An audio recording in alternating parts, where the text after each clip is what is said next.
Assalamualaikum warahmatullahi wabarakatuh. Perkenalkan, nama saya Rohani Amalia dari Program Studi Pendidikan Agama Islam di Institut Agama Islam Syarifuddin Lumajang.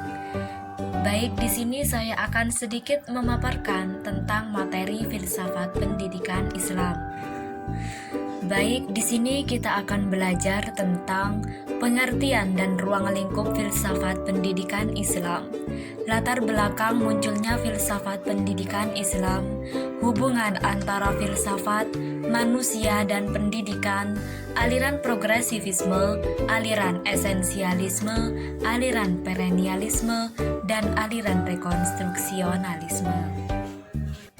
Baik, yang pertama yaitu apa saja pengertian dan ruang lingkup filsafat pendidikan Islam. Untuk filsafat itu sendiri, yaitu hasil proses berpikir rasional dalam mencari hakikat sesuatu secara rasional, sistematis, menyeluruh, dan mendasar atau radikal. Sedangkan filsafat pendidikan Islam itu sendiri yaitu pengetahuan tentang sistem berpikir kritis, sistematis, logis, kontemplatif, dan spekulatif tentang metode, pendekatan, pola, dan berbagai model pendidikan yang islami yang diterapkan secara formal maupun non-formal, baik di sekolah, keluarga, maupun lingkungan masyarakat.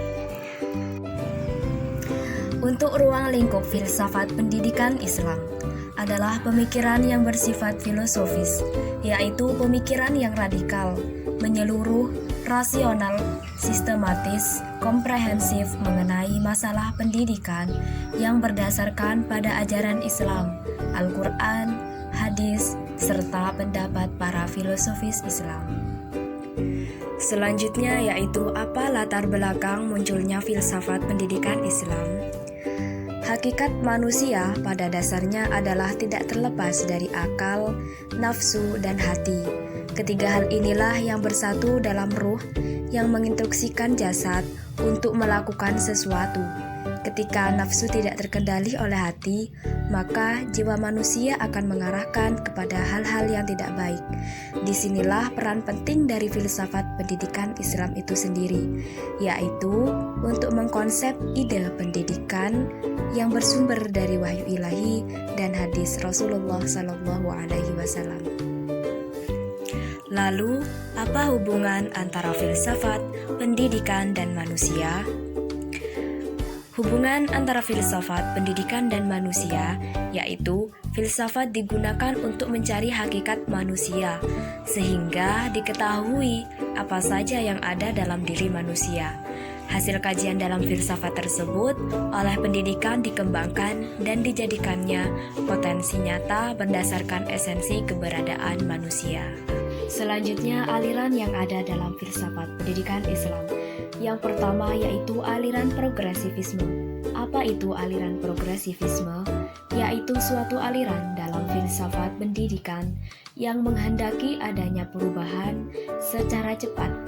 Praktik pendidikan menuju ke arah yang positif.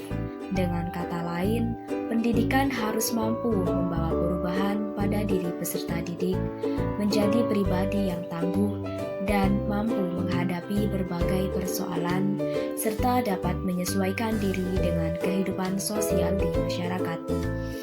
Oleh karena itu, progresivisme sangat menghendaki adanya pemecahan masalah dalam proses pendidikan. Selanjutnya, aliran esensialisme. Apa itu aliran esensialisme? Yaitu suatu aliran filsafat yang menginginkan agar manusia kembali kepada kebudayaan lama, dan esensialisme merupakan perpaduan antara ide-ide dan filsafat. Implementasi dan kurikulum membutuhkan dukungan media, sarana, dan lingkungan. Selanjutnya yaitu aliran perennialisme. Apa itu aliran perennialisme? Yaitu suatu aliran filsafat yang menekankan kemampuan berpikir rasional, yang merupakan pengolahan intelektual yang membuat manusia menjadi benar-benar manusia dan membedakan mereka dari binatang. Untuk yang terakhir yaitu aliran rekonstruksionalisme. Apa itu aliran rekonstruksionalisme? Yaitu suatu aliran filsafat yang tujuannya yaitu membangkitkan kesadaran para peserta didik tentang masalah sosial, ekonomi, dan politik yang dihadapi umat manusia dalam skala global. Cukup sekian yang dapat saya sampaikan tentang filsafat pendidikan Islam.